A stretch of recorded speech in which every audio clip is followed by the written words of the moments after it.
جب ہم مسائل سے دوچار ہوتے ہیں تو دل چاہتا ہے کہ سب کچھ چھوڑ دیں اور پھر یا تو ہم مظلوم بن جاتے ہیں یا طاقتور بن سکتے ہیں۔ اگر ہمیں طاقتور بننا ہے تو ہمیں افسوس کرنا چھوڑنا ہوگا اور ہمیں خدا کی راہ پر قائم رہنا ہوگا اور اسے اپنی زندگی میں کچھ کرنے کا موقع دینا ہوگا۔ خوشحال زندگی گزارنے کے لیے آپ کو اپنے مسائل خدا کو سونپنے ہوں گے۔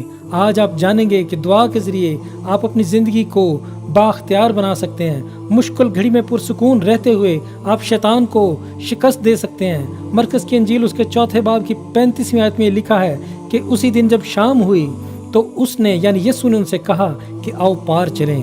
مرکز کی انجیل کے 5ویں باب کی پہلی آیت میں وہ یقیناً اس پار پہنچ چکے تھے اور ان 2 آیات کے درمیان میں وہ طوفان میں گھرے۔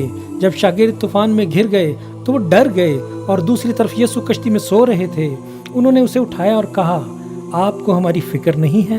ہم ہلاک ہو رہے ہیں۔ یسوع نے اسی وقت طوفان کو حکم دیا کہ تھم جا۔ آپ جانتے ہیں کہ یسوع کے پاس طوفان سے بات کرنے کا اختیار کیوں تھا؟ کیونکہ وہ خدا قادر ابدیت کے باپ سلامتی کے شہزادے ہیں اور ان کے پاس سکون تھا اور وہ امن کی بات کر سکتے تھے۔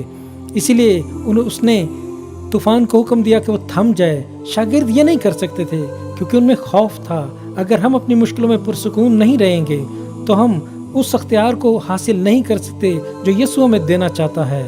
زبور 94 کی 12ویں اور 13ویں آیت میں بائبل ہمیں سکھاتی ہے کہ خدا ہمیں جانچتا رہتا ہے، مسائل کو ہماری زندگی میں بھیجتا رہتا ہے تاکہ ہم پریشانیوں میں پرسکون رہنا سیکھ لیں۔ اس لیے آپ خدا ان کے کلام کے اور اس کے نام پر بھروسہ رکھیں۔ وہ آپ کو بچائے گا اور آپ کی مدد کرے گا اور طوفانوں میں وہ آپ کو پار لگانے کی ساری برکات بخش دے گا۔ خدا آپ کو برکت دے، یسوع کے نام میں آمین۔